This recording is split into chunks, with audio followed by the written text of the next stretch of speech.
start. This is a song by Sam Cooke. If you know it a little, please sing along. It seemed to me that I heard music coming through the kitchen door. So I peeped and saw somebody with my Dinah that I'd never seen before. And he was twisting in the kitchen with my Dinah. Twisting in the kitchen, I know. Oh, twisting in the kitchen with Dinah to the music from the old banjo and singing a fee-fi, a fiddly-I-O, fee-fi, fiddly-I-O, a fee-fi, fiddly-I-O, fee-fi, fiddly-I-O, and going around and around, around and around, around and around and around, around and around and around and around and around and around and around, around and around and around and around and around and around and up and down. It should have been me with my Dinah. It should have been me, I know. It should have been me twisting in the kitchen to the music from the old banjo.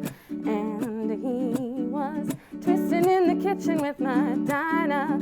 Twisting in the kitchen, I know. Twisting in the kitchen with my Dinah to the music from the old banjo and singing the fee-fi, fiddly-I-O, fee-fi, fiddly-I-O, a fee-fi, fiddly-I-O, a fee-fi, fiddly-I-O, and going around, around and around and around and around and around and around, around and around and around and around and around and around and around, around and around and around and around and around and around and up and down. It seemed to me that I heard music coming through the kitchen door. So I peeped and saw a fellow with my Dinah that I'd never seen before. And he was twisting in the kitchen with my Dinah. Twisting in the kitchen, I know. Twisting in the kitchen with my Dinah to the music from the old banjo.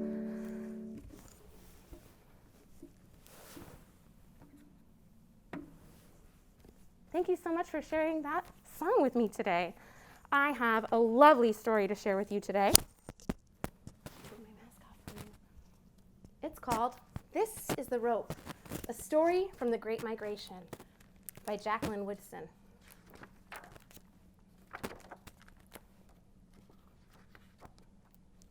This book is dedicated to the more than 6 million African Americans who left the unjust conditions of the South for a better life in the North from the early 1900s until the 1970s. My mother and grandmother were among them. I thank you all for your courage and for making a way out of no way. This is the rope my grandmother found beneath an old tree a long time ago, back home in South Carolina. This is the rope my grandmother skipped under the shade of a sweet-smelling pine. This is the rope my grandfather used to tie the few things they owned to the top of a car that drove my grandmother, who was a mother now, from South Carolina all the long way to a place called New York City. This is the rope my grandmother held tight to as my grandfather drove real slow past the people and big city buildings that seemed to go on and on. This is the rope my grandmother used to dry the sweet-smelling flowers she grew in small window boxes, reminding her of the flowers back home, where the land, she said, went on and on. This is the rope my grandfather strung so that my mama's diapers could blow dry in the hot city breeze. And this is the rope my mama tied around a small ducky's neck, then pulled it along, singing quack, quack, quack. This is the rope my mama held out to the girls on the block, her new Brooklyn block, a home of their own that they finally owned. Mama asked shyly, "Anybody want to play?" This is the rope my mama first tripped on as she sang with her friends. Miss Lucy had a baby. She named him Tiny Tim. This is the rope Mama's brothers took from her room for some crazy game that little boys play.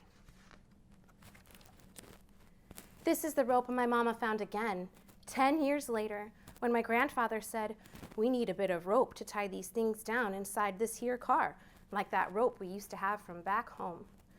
Then he drove with my mama off to a college far away from the city, while up at the window, my grandmother waved. This is the rope my mama placed on the piano around family photos and me, just a baby, and then a bit bigger, already reaching for it. This is the rope my daddy used when he showed me the way to tie a sailor's knot 2 times around and pull it real tight. You want whatever you make or do in your life, my daddy said, to last. This is the rope my mama turned as she waved to my daddy and taught me to sing the Miss Lucy song out on our sidewalk, right here in Brooklyn, just last Friday night. This is the rope that held up the sign saying, "We are all family," at our picnic reunion in the big park up the street from our home. This is the rope, threadbare and graying, that I traded with Grandma for a brand new one. Then I jumped a new jump. B, my name is Beatrice. I come from Brooklyn. As my family smiled proudly and the sun began setting as Grandma held on to her rope from back home. And her long ago memory of sweet smelling pine. The end. Thank you so much for sharing that story with me. I hope you enjoyed it as much as I did. In that story, when they're jumping rope, they sing a song. Miss Lucy had a baby. She named him Tiny Tim. That sounds like a song that I bet you know about a little turtle. Can you make a turtle with your hands? I'm going to teach you the sign for a turtle today. Take one hand. This is the hand I write with. I'm going to put my thumb out, and then I'm going to cover my thumb with my other hand like a shell. And you see? You can move the thumb like it's a head. I had a little turtle. I named him Tiny Tim.